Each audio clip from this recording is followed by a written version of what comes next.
සුබ දැසනක් යේසුස් ක්‍රිස්තුස්ගේ නාමයෙන් ආශිර්වාදමත් දවසක් ඔබට. ප්‍රේම සහෝදර සහෝදරිය, අද ලෝකය අපිට පවසන කාරණේ තමයි අපේ වටිනාකම් මැනින්නේ අපේ ලෞකික සාර්ථකත්වය, එහෙම නැත්නම් අපි විසින් උපයන දේ මත, අපි විසින් ලෝකයට ලබා දෙන දේ මත. අපි වැඩිපුර උපයනවා නම්, අපි වැඩිපුර ලෝකයට යමක් ලබා දෙනවා නම්, අපි වැඩිපුර වෙහෙස මහන්සි වෙනවා නම් අපේ වටිනාකම් වැඩි වෙන බව තමයි ලෝක සම්මතය වෙන්නේ. බොහෝ වෙලාවට අපගේ දින දර්ශනය පවා, අපේ කැලෙන්ඩරය පවා හරියට ලකුණු පූර්වක වගේ වෙලා තියෙනවා. අපි ඉලක්ක අරමුණු සම්පූර්ණ කරන පිණිස දවසින් දවස ඉලක්ක සම්පූර්ණ කරන්නට, අපේ ටාගට් කවර් කරන්න අපි දුවමින් ඉන්නවා. මේ බොහෝමයක් ඉලක්ක අරමුණු සැබවින්ම අප තුල තියෙනව නෙවෙයි, ලෝකයේ විසින් අප මත පටවන ලද ඒවා. ඒක තමයි සැබෑ තත්ත්වය. අපගේ වටිනාකම අපගේ නිෂ්පාදනය මත පවතින බව අද ලෝකයේ සම්මත කර තිබෙනවා. වැඩි මුදල් තිබෙන කෙනාගේ වැඩි වටිනාකමක් තියෙනවා. වැඩි දැනුමක් තියෙන කෙනාට වැඩි වටිනාකමක් තියෙනවා. වැඩි දක්ෂතාවය තියෙන කෙනාට වැඩි වටිනාකමක් තියෙනවා. අපි වැඩියෙන් යමක් උපයනවා නම්, අපි වැඩියෙන් යමක් ලෝකයට දායාද කරනවා නම්, ඒ කෙනාට වැඩි වටිනාකමක් තියෙනවා කියලා ලෝකයේ සම්මත කරලා තියෙනවා. කෙසේ වෙතත් දේව වචනේ මීට එකඟ නොවන රැඩිකල් අදහසක් තමයි දරන්නේ. අපගේ වටිනාකම රඳා පවතින්නේ අපේ නිෂ්පාදනයවත්, අපි උපයන ප්‍රමාණවත්, අපේ වෙහෙස මහන්සියවත්, අපි දායාද කරන දෙයක් මතවත් නෙමෙයි, අපි කාගේද යන්න කියන කාරණාව තුලයි. අද අපි හැම කෙනෙක්ම කාර්ය බහුල වෙලා ඉන්නවා. අපේ වැඩ කටයුතුත් එක්ක, කෙනෙක් අධ්‍යාපනයත් එක්ක, කෙනෙක් රැකියාවක් එක්ක, තවත් කෙනෙක් තවත් දෙයක් එක්ක, මොකක් හරි දෙයක් එක්ක අපි කාර්ය බහුල වෙලා ඉන්නවා. අපිට දෙවියන් වහන්සේව මගහැරලා තියෙනවා. යාක්ෂාව මගහැරලා තියෙනවා. දෙවියන් වහන්සේගේ වචනය මගහැරලා තියෙනවා. අපිට සබත් දවස මගහැරලා තියෙනවා. අපිට බොහෝ දේවල් අපි මගහැරලා තියෙනවා. හේතුව අපි කාර්ය බහුලයි. අපිට වැඩ වැඩි. ප්‍රේම සහෝදර සහෝදරිය, මේ කාර්ය බහුලත්වය වක්‍රාකාරයෙන් රූප නමස්කාරයකට හා සමානයි. මේ කාර්ය බහුලකම රූප නමස්කාරයකට සමාන වෙන මන්ද දෙවියන් වහන්සේට දෙන්න තියෙන කිසි දෙයක් අපිට දී ගන්න බැරි වෙලා තියෙනවා. අපේ කාලය, යාක්ෂාව, දේවචනය අපිට දේව මෙහෙයකට සම්බන්ධ වෙන්නට බැරි වෙලා තියෙනවා. අපි ඒ තැන වෙනත් දෙයකට දීලා තියෙනවා. අපි කාර්ය බහුලත්වයට දීලා තියෙනවා. මේක මගේ ප්‍රේමවත් සහෝදර සහෝදරිය, අපි නොදැනුවත්වම උගුලකට හසු කර ගැනීමක්, උපායකට හසු කර ගැනීමක් මේ කාර්ය බහුලත්වය. නූතන ලෝකයේ කාර්ය බහුලත්වය කියන්නේ තමන්ගේ තත්ත්වය පෙන්වන සංකේතයක් බවට පත් වෙලා තියෙනවා. අපි අපගේ වෙහෙස මහන්සි අපටම ගෞරවයක් ලෙස සලකගෙන තියෙනවා. වැඩියෙන් කාර්ය බහුල කෙනාට වැඩියෙන් වටිනාකමක් ලැබෙන තත්ත්වයක් තමයි ලෝකේ තියෙන්නේ. වැඩියෙන් බිසි වෙන කෙනාට වැඩියෙන් ගරුත්වයක් ලැබෙන තත්ත්වයක් තමයි තියෙන්නේ. නමුත් අපි යේසුස් වහන්සේගේ ජීවිතය දිහා බැලුවොත් අපිට පේන්නේ වෙනස්ම දෙයක්. යේසුස් වහන්සේ දැනගෙන සිටියා තමන්ගේ සේවය තුළ හෝ තමන් කෙතරම් රෝගීන් සුව කරනවාද, එහෙම නැත්නම් කොතරම් හාස්කම් කරනවාද, කෙතරම් යක්ෂාත්ම දුරු කරනවාද, මේ දේවල් මත නෙමෙයි උන්වහන්සේගේ වටිනාකම රඳා පවතින්නේ කියලා. උන්වහන්සේ දැනගෙන හිටියා උන්වහන්සේගේ වටිනාකම තියෙන වෙනත් දෙයක් මත.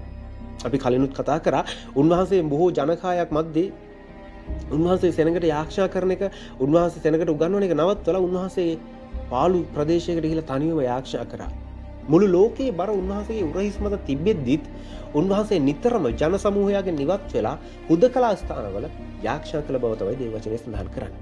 ඇයි? උන්වහන්සේ දැනගෙන හිටියා තමන් නිෂ්පාදනය කරන දේ නෙමෙයි තමන්ගේ වටිනාකම වැඩි කරන්නේ. ඒක වෙනම දෙයක්. තමන්ගේ වටිනාකම තියෙන වෙනම දෙයක් තුල. අද ලෝකේ නොදන්නා දේ තමයි මනුෂ්‍යයාගේ අනන්‍යතාවය තුලම මිනිසාට විවේකයක් තියෙනවා. අපි කාර්ය බහුල වෙන්න ඕනේ නැහැ. අපි අධික ලෙස බිසි වෙන්නට ඕනේ නැහැ.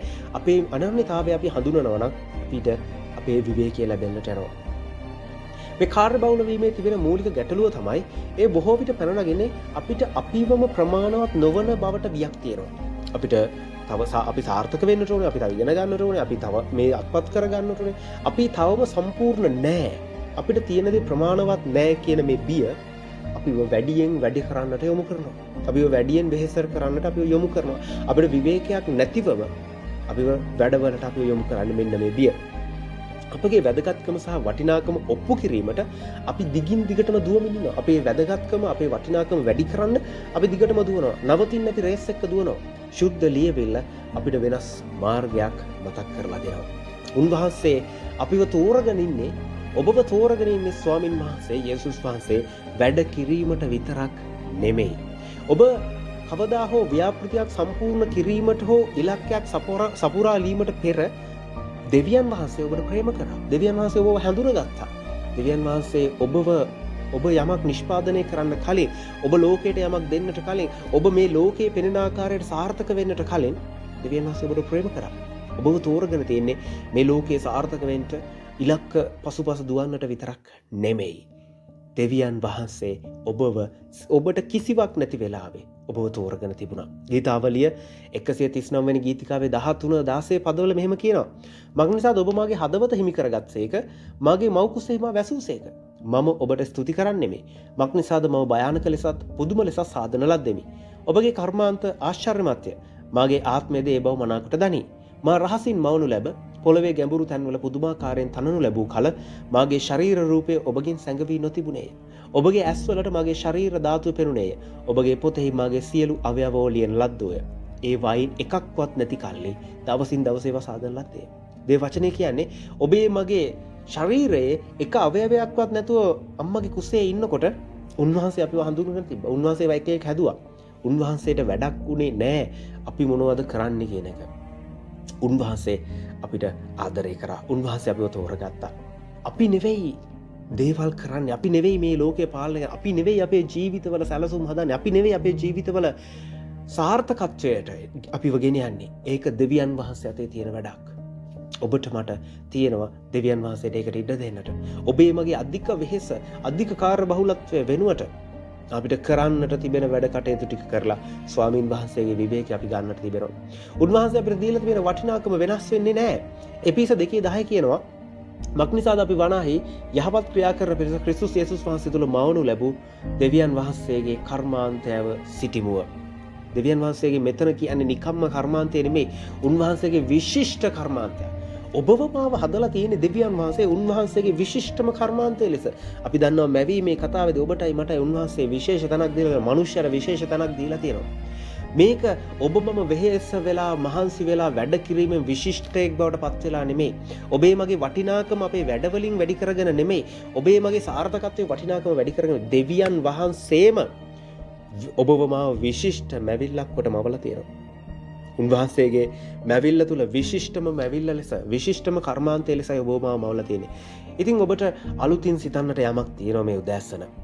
දෙවියන් වහන්සේ ඔබේ ඵලදායීතාවයේ සොයන්නේ නැහැ. නමුත් උන්වහන්සේ බලනවා ඔබ උන්වහන්සේ සමග සිටිනවද නැද්ද කියන කාරණාව. දෙවියන් වහන්සේට වැදගත් ඔබ කොච්චර සාර්ථකයිද, කොච්චර ධනවත්ද, කොච්චර දේවල් කරනවද කියන එක නෙමෙයි. ඔබ කොච්චර වෙහෙස මහන්සි වෙනවද කියන එක නෙමෙයි උන්වහන්සේට වැදගත්.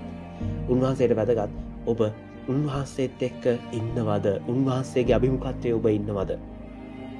ඔබට ඔප්පු කරන්න මුකුත් මේ ලෝකේ නැහැ. දැනටම දෙවියන් වහන්සේ ඔබට ගැඹුරින් ආදරය කරනවා. ඔබේ වටිනාකම ස්ථාපිත කරලා තියෙන්නේ ඔබේ දින දර්ශනය හෝ ඔබේ ඔරලෝසුව නොව ඔබේ මැවුම් කාර්යය විසින්.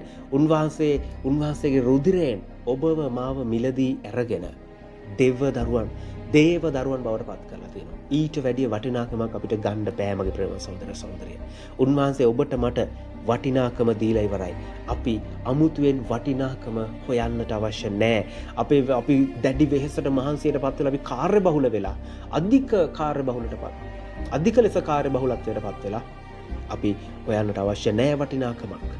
උන්වහන්සේ අපිට වටිනාකම දීලා ඉවරයි. ඒ අධික කාර්යබහුලත්වය ඔබව මාව දෙවියන් වහන්සේගෙන් ඈත් කරන උගුලක්. ඔබට මට ඒකට හසු නොවේ ඉන්නට තිබෙනවා. මේ ලෙන්ත කාලේ ස්වාමීන් වහන්සේ ඔබටත් මටත් ආශිර්වාද කරන සේක්වා. මේ අධික කාර්යබහුලත්වයෙන් මිදලා උන්වහන්සේගේ අභිමුඛත්වයේ කාලය ගත කරන්නට. ඔබට ජේසුස් පිහිටයි.